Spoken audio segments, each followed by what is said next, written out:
Hey everyone, welcome to Chill with Bill, episode 8. Today is Friday. It is the 26th of February, and consider this. Monday is March 1st.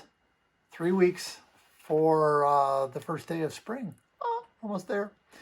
Listen, I got a lot to talk to you about today. A lot happened this week. We've got a really cool sales topic coming up that I am excited about. I'm trying to find my agenda here. Sorry about that. There we go. And first of all, what is Chill with Bill? In case this is your first event, welcome. Thank you for coming. Thanks for spending some time with us. These are about 30 minutes long. And as you can see, it's me talking into the camera. Very exciting for me. And I get the chance to talk to you about a number of subjects that are designed to help you to sell. And they include a sales topic every week. It's like a presentation, a sales presentation. So you get information on how you can help with your graphic arts sales, your print, your signage, packaging, labels, paper, whatever you've got going on with the graphic arts. This is for you. This is the world that I live in. This is stuff that I've done before. I've sold print, I've sold signs, I've sold labels, sold some packaging, and sold promotional products as well. So this is something that I've done for a long time. This is also the Chill with Bill is part of a bigger package, which is the Sales Vault. The Sales Vault is a resource for graphic arts salespeople and selling owners. And this is my collection of everything that I've done over the last 35 years. Blogs and videos and things like that, all jumbled in there together and organized by sales topics. I figure it this way. You and I have a long-term partnership. We've been working together for years, and some of you for decades, helping you to grow your sales. And this is the latest iteration of my effort to be of help to you. So part of what you're going to hear me talk about today are some ideas that I've got for things to put in the vault, which are very exciting and going to be brand new. But I want to get your input on what exactly you want to have up there. Like, for example, we put maybe 2 or 3 weeks ago, I posted a prospecting letter for you all to download, and a bunch of you did, which was great. And this was what I called it the best, the funniest prospecting letter I've ever seen. And what I heard this week was that some of you have utilized it and have had some great success with it. You've taken pieces of it, or you've just taken a carte blanche, copied it, and sent it right off. Terrific. That's what I wanted you to do. I'm posting some more prospecting letters in the vault. They're there now, and they're available for download. And these are the kinds of things that you will get from me in an effort to fulfill that long-term partnership and to bring some value to you. The other thing that happened this week, which was really fun, we had some office hours. Now, office hours, this is a live Zoom call. They happen every Wednesday at noon, and it's a small group. These are your peers. So imagine having the opportunity to bring one sales challenge to the conversation and talk about what's going on with you, what's right, what's wrong, what's hard, what's not, and then getting input from your peers. Hey, have you thought about this? Or here's an idea. And then you do the exact same thing for them. And I'm in there to throw in my 2 cents worth as well. Here are the topics that we covered this week. Now, I've done hundreds of these things, hundreds of them. Some people will be on video. Some people will call in. I've done these for years, done hundreds of them. This was a new question. My friend John from Connecticut, he asked the question, why do I suck at listening? His real question was, he's going to kill me for saying that. His real question was, how do I get more out of the sales conversation? He said, I have found that my listening skills have gone down. And I can absolutely relate to this. We all had a good laugh on this. Now, interestingly, this group was made up of all guys. So one of the questions I asked was, is this a guy thing? And I thought to myself, boy, I got to get Kelly Malazzi on this conversation, because she needs to take the other side, and maybe she believes that women are better listeners than men. We'll see.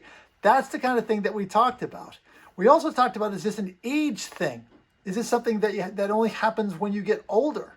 God, I know it gets more difficult, certainly. And then the final and the real money question was, how do we improve at this?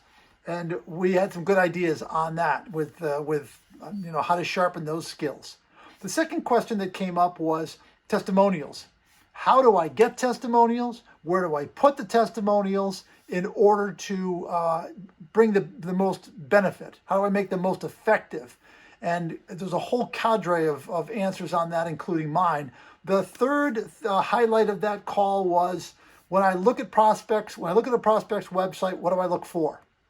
And other people gave their input, and then I talked about the kind of research that you want to do to get the appointment and the kind of research that you want to do once you have the appointment, because there's two different levels there. So show up to these things, participate, or just listen. There was a gentleman, William, who came on this week, just kind of sat in the corner and listened. And at one point I heard him say, well, that's a good idea. So hopefully next week he will show up and he will bring a sales challenge of his own. Wednesdays, noon, office hours, live Zoom calls. Very cool. The polling question this week was a lot of fun. It had to do with first impressions. And I pointed out, this, by the way, this was on LinkedIn. I post a new polling question every single week. So this week I said, you get one chance to make a first impression. What's the best first impression you can make in a prospecting process? And I gave three options. I said a well-written intro letter, a well-written intro email, or a well-spoken voicemail message. Last I checked, the percentage was 40-20-40 for letter, email was 20, and then finally voicemail was 40. So I responded to that by posting these prospecting letters. A whole new set of prospecting letters are now there for you to download.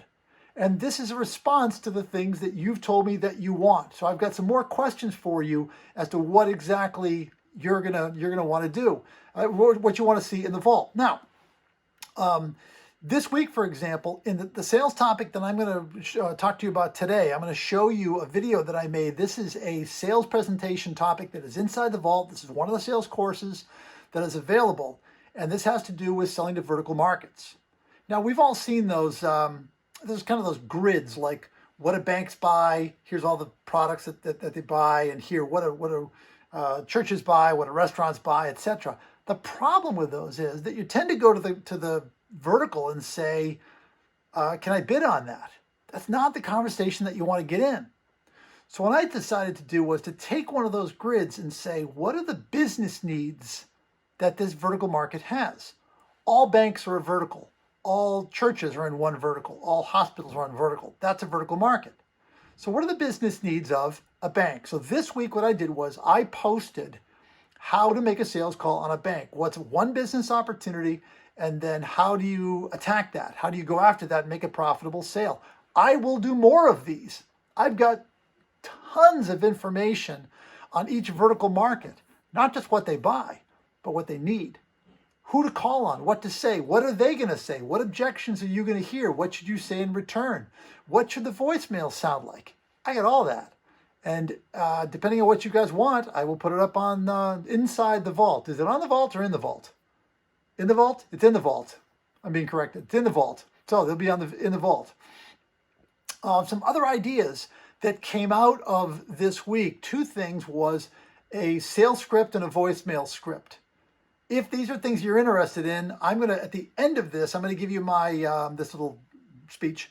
I'm going to give you my email address if you don't have it already. Just send me an email that says, Bill, this is what I'd like to see inside the vault. Because as you can see, in our long-term partnership, I'm responding to your needs by providing what it is you say is of value.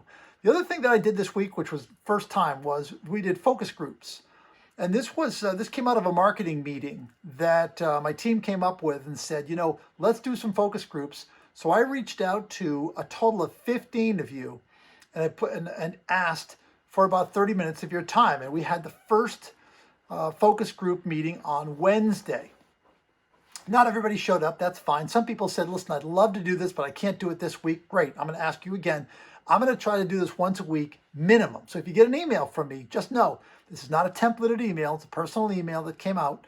And please either tell me, yes, I'll do it, and I'll give you the Zoom info. No, thank you. I don't want to participate. Or I'd love to do it, but I can't do it this time. Fine, get it. We're all busy. What came out of those focus groups was a couple of other ideas. One person said, I'm an introvert. I have a difficulty with prospecting. I thought to myself, wow, prospecting for introverts. Is that a course you want? Tell me. The other thing that came out of it was, as we come out of COVID, where do I start? I said, what do you mean? He said, well, what do I do first? How do I get my sales going again? that was a fascinating subject. So that one's on the agenda as well. So you got 4 ideas there: sales script, voicemail script, emerging from COVID, and prospecting for introverts. I'm going to put my email address on this at some point if you don't already have it. And I want you to send me an email. Let me know what you think would be of interest in that group. Or you can go with choice A, B, C, D, E, and you can come up with something of your own. Great. I'd love to hear that as well. The sales tip this week had to do with blocking time off for content creation. One of the things that I do on Wednesdays is if you go to my calendar, you cannot see, there's no time available on Wednesday. I have the office hours at noon, and then I've got a 4 o'clock coaching call with a client from Oklahoma, and he kind of breaks up the end of my day. It's great. Love having that conversation. And but the value of just having that day to do content creation is invaluable to me. And I highly recommend it, although I do not expect you to have to be able to do this because it's hard. The blog was called "Read This If You Don't Write So Good." And it was about the power in the spoken word. And at the same time, one of my former customers, the young rock star Marnie Smith down at Curry Printing in Baltimore, who works for my favorite customer, Paula Fargo, and both of them will probably email me and say, "Don't ever say that again on a Chill with Bill," but they're both terrific. And Marnie posted this really cool thing on LinkedIn, and that was perfect. This was a magazine cover, and the magazine cover read, "Rachel Ray finds inspiration in cooking her family and her dog." No punctuation. Hear it again. Rachel Ray finds inspiration in cooking her family and her dog. So if you don't write so good, you should probably go back and read that blog. If you didn't see anything wrong with that magazine cover, go read the blog. What else? Coming up next week, and another sales tip on Monday. Monday is March 1st. I have a great sales challenge for you. This is just an idea that I want to throw out there. Do it, don't do it. But just the timing of these last few months has been very interesting. And so Monday's sales tip is a sales challenge for you. I've got a new blog coming out on Tuesday, a LinkedIn question, which is going to come in on Tuesday as well. Please go and participate in that and throw some comments in there. Let's have a good conversation. Wednesday, office hours at noon. Friday, Chill with Bill, episode 9. I already have a subject picked out for the next two weeks, but if there's something else you want to hear, let me know. There will also be another focus group going on next week. I'll figure that out, and I will send out some invitations. Please, if you want to participate in this, you want to allow me to pick your brain, and you've got some brain left over, then send me an email. I will include you. Yesterday, we held an awesome meeting. It was a workshop that had to do with creating a lead generating machine through LinkedIn. And Joanne Gore did this presentation. It was phenomenal. And if that's something else that we can do again. After this meeting, after this Chill with Bill, I'm going to do the third of 4 weeks of this time management workshop, time management and sales focus. The first group started 2 weeks ago, and we had such a great reaction that we're going to do it again on March 12th. So you can sign up for this on March 12th through the website, and this will take you through a very interesting time management process, something that I use on an ongoing basis, and it allows me to get a lot done and in a little bit of time. So let's get to the sales topic, which is selling in a vertical market. They say that if you give a man a fish, he eats for a day. If you teach a man to fish, he eats for a lifetime. And today I'm going to give you the gift of learning how to fish. So I'm going to talk to you about vertical markets and what kind of vertical market you want to choose. Why do you choose that one? And then what do you do with it? What kind of process do you go through so that you can learn how to attack that market? Because here's the thing.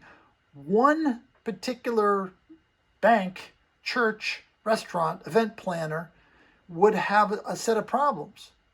But once you solve that, now you know the problems that all the other ones are likely having as well. So it's like selling one and then selling to many. So I'm going to show you this video, and you can take a look at it. And this is actually one of the sales courses that is inside the vault. It'll give you a good example of the quality of the content that's in there. And then after you are done with that, we'll come back and we'll wrap it up. I'll have some final words, and I'll talk to you about what's coming up. All right? I'll be back. Wikipedia defines a vertical market as a market in which vendors offer goods and services specific to an industry. All banks, for example, would be considered one vertical market. This course teaches you a general process for approaching and selling to any given vertical. But why bother? That is, what's the big deal? What's the advantage to focusing all your sales attention on one vertical market? Well, do you remember the first time a customer threw a sales objection at you? You were probably stumped and had no idea what to say. The second time it happened, this time with a different customer, you were ready. That's kind of how selling to vertical markets work. You get to know their world and their challenges. It gets to where you know what they're going to say before they say it. Every sale is exponentially easier, and you become a recognized leader in the field. The trick is getting there.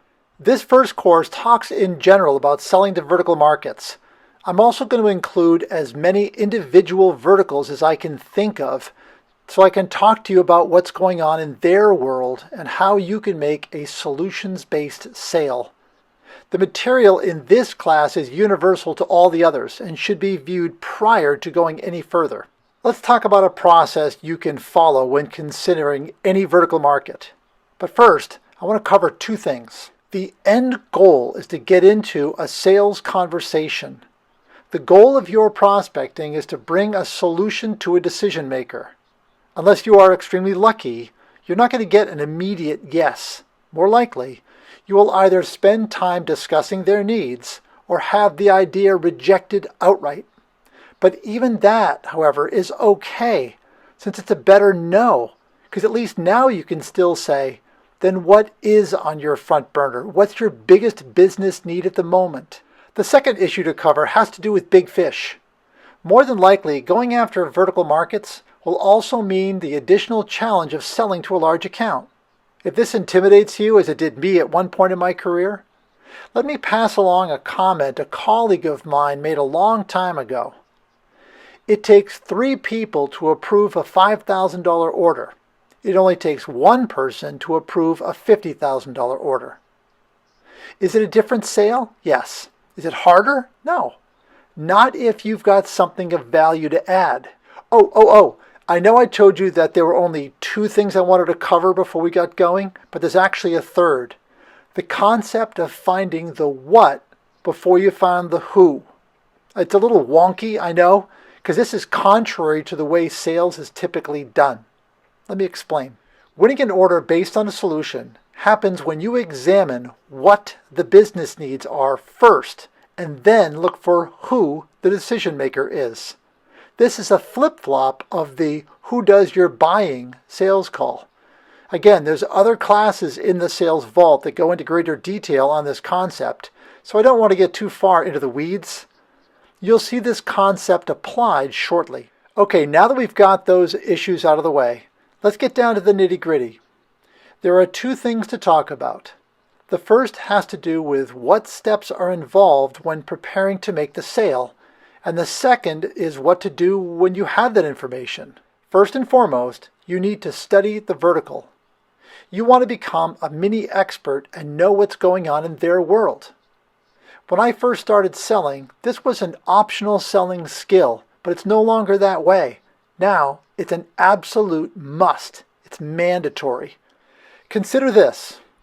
Purchasing Magazine lists the top 3 reasons why a particular sales rep is chosen over another. After raw sales ability and product knowledge, decision makers say they choose the salesperson based on the rep's knowledge of them, their company, and their challenges. If you want to beat the price objection, avoid it altogether by solving a problem instead of bidding on a job. The end goal is to say, if you have this problem, I have the solution. That sales call is light years away from, do you have anything I can quote on? My first step in researching any vertical is to Google trends. It's the easiest way I know of to find out what's going on in their world.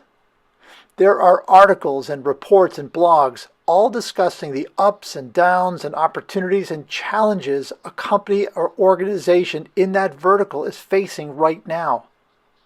If you look closely enough, you're likely to pick up quotes given by someone in that field. Maybe it's a vice president of marketing talking about the shifting landscape. Now you have a subject and a contact name. This, by the way, is a good example of a what and then a who. Carefully research this vertical. Read the articles and the reports and the blogs. Take copious notes. Make note of any experts or leaders in the field. They could be of great value to you down the road. As your research is progressing, look for possible opportunities. Watch for pain points or perhaps new markets. Imagine yourself sitting with a decision maker and talking about something you've uncovered. What questions would you ask that person in order to find out more? The course on pre-call research found in the Sales Basics class talks about this and even has some questions in the notes available as a PDF download. That'll get you started. But you should be able to see your sales call develop as you learn more. Okay, where else should you look for information? Most larger vertical markets are represented by one or more trade associations. Their websites are an incredible source of information for you. Peruse the site looking for trends and challenges and background information. I mentioned the idea of conceptualizing your sales call, making a list of the questions to ask.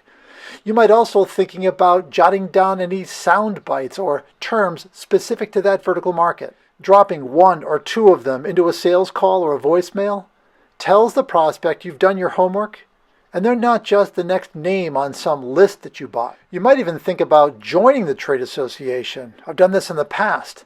For starters, you get a list of all the members. But very often, an associate membership is not big money, and now you're on the inside. You could, for example, offer to put on an informational program to the membership. So long as it's not a sales pitch, there's value. As a side note, approaching the trade association with an idea like this is just another sales call. As such, the Dale Carnegie approach applies. You can get what you want when you figure out what they want. Trade associations want to bring value to their members.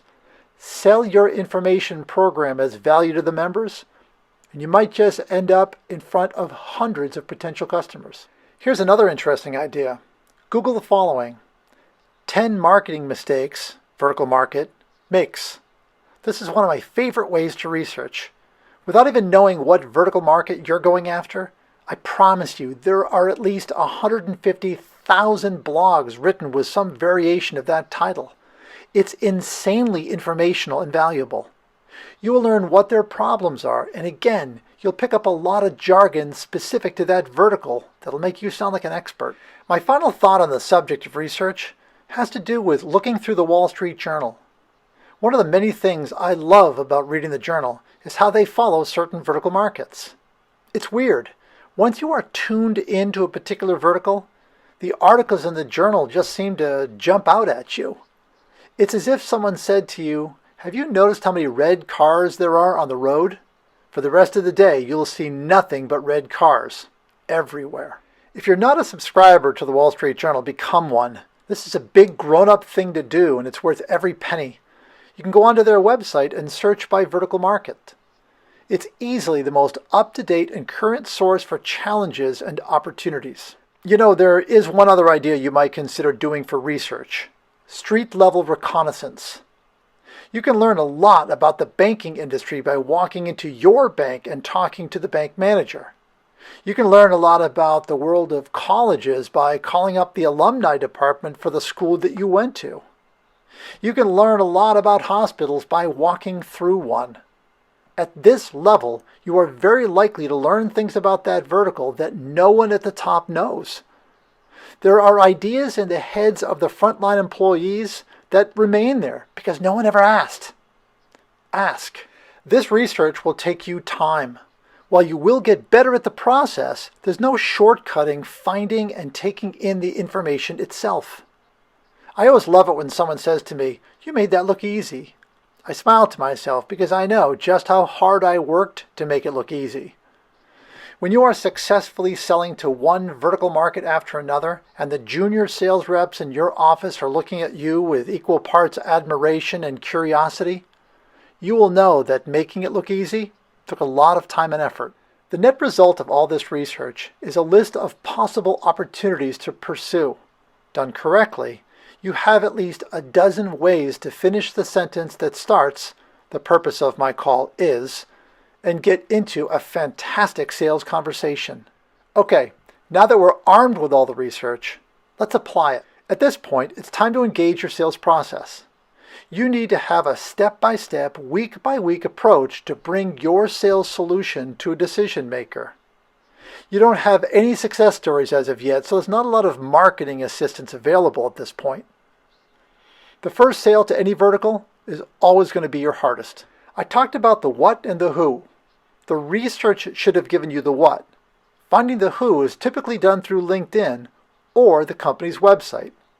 Don't be afraid to go after multiple people within the same company. That's a completely reasonable approach to take. Oh, and don't forget about networking. One key benefit to having a robust LinkedIn network comes when you are trying to get into a large company. The bigger your network, the more likely it is that you know someone whose cousin's brother's newspaper boy has an uncle in a position of authority there, and all it takes is a LinkedIn introduction. I think that's as far as I can take you in terms of laying the groundwork for selling to a particular vertical. Check out the various vertical market classes for a deeper dive. As I mentioned, the first sale into any vertical market is going to be the most difficult.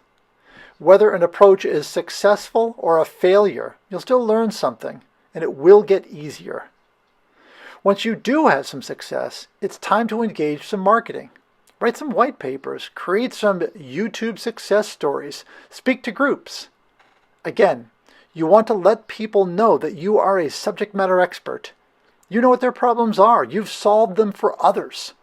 Good marketing, as I point out in that class, gets your phone ringing and shortens the selling cycle. That's it on making a general vertical market sale. There are lots of related classes for you to check out. I hope this was helpful. Thanks for watching. Okay, welcome back. So I hope you enjoyed that. And again, go on the website, look at the prospecting letters, look at the vertical market of selling to a bank. It's all great stuff, and it's available. It's sitting there waiting for you. Next week in the Chill with Bill, episode 9, we're going to have an interview with a really interesting guy named Steve Benson. Steve emailed me. I get this email a lot. 3 or 4 weeks ago, Steve emails me, and he says, "Dear Bill, love your podcast. Would love to be a part of it. And I've got some things that I want to talk about." And I get these very self-serving emails, and they really piss me off. So I usually send something back snarky.